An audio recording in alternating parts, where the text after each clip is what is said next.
Some franchises are perfect for video game adaptations. Just look at Star Wars.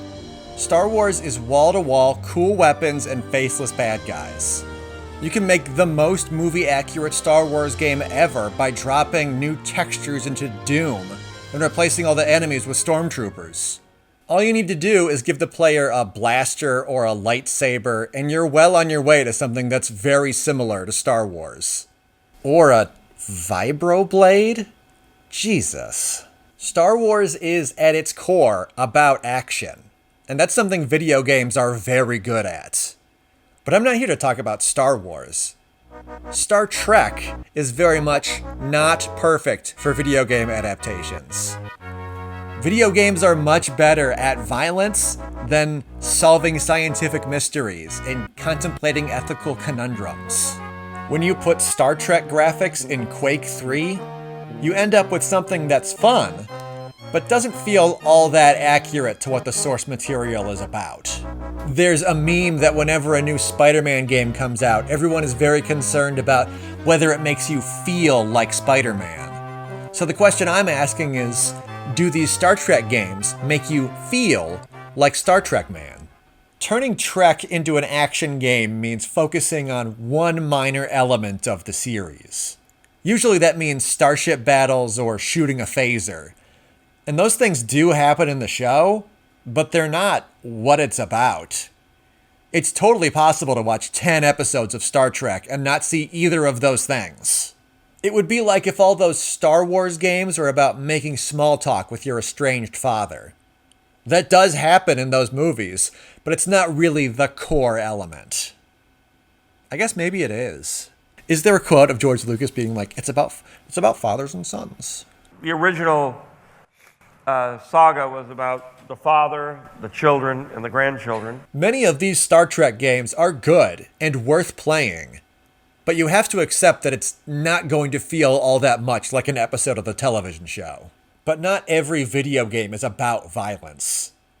I mean, most of them are, but there are other genres. And I've played a couple Star Trek games that do capture what the series is all about. I'm just looking at a couple of examples. These aren't full reviews. I might do those later. Let's start with a stone cold classic. Star Trek 25th Anniversary, the PC version. Now here is a beautiful solution to turn this show into a game. The point-and-click adventure. One of the most common types of Trek episodes is the science mystery. Something weird is going on and we need to figure out what it is. In this game, the end result doesn't necessarily lead to a compelling narrative, but you're doing the work. You're asking Spock for ideas and piecing together the mystery. You really feel like Star Trek Man. There is a sequel from Interplay, and before 25th Anniversary were several text adventure games that I'm sure have a similar approach. But 25th Anniversary was the one that I had as a kid. The first game I ever played on CD-ROM. It wasn't too long after that this style of adventure game fell out of favor for quite a while. And for a long time it was all starship battles and firing phasers. I want to reiterate that being accurate to the source material is not a requirement for a game with Star Trek in the title to be worth playing. Elite Force and Armada can be great games without accurately representing a TV show, even if it really accurately represents its sets. Crewman. Can't you see I'm working? But there is a more recent example of a game that really represents what Trek is all about. Last year saw the release of Star Trek Resurgence.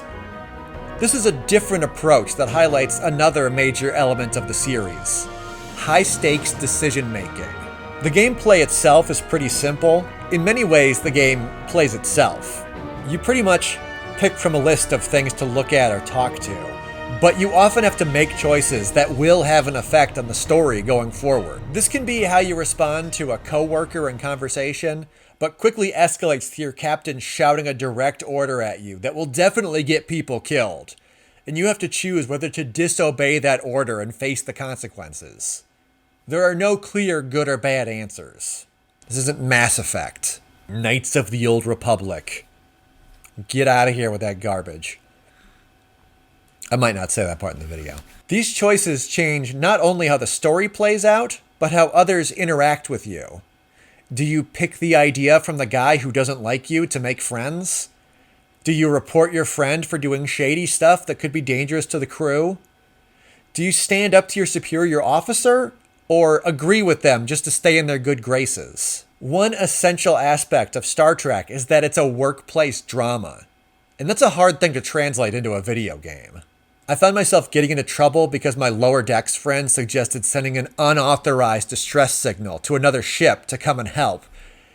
And like I would in real life, I nodded along and said, yeah, I guess that makes sense. Then my other Lower Decks friend was shocked that I encouraged an idea that was essentially mutiny. Whoops. We all like to think we'd make great Starfleet officers, but Resurgence put me in that role, and it turns out I might be kind of bad at it. As far as I've played, the science mystery element is present, but it's on autopilot. You're not figuring out anything yourself like 25th Anniversary. But I can get my science stuff from one source and my ethical dilemmas from another. You can air Deep Space Nine and Voyager at the same time. Ultimately, yes, Resurgence does make you really feel like Star Trek Man. And it just released on Switch. That's the version all this footage is from. I'll say it again, just to be clear. If your favorite Star Trek games don't accurately recreate an episode of television, there's nothing wrong with that. They don't have to all have the same goal. In fact, let me know some of your favorite Star Trek games in the comments. I've always wanted to play more of them, but I never know where to start. Maybe someday I'll figure out what the hell Star Trek Online is. Like, what is it?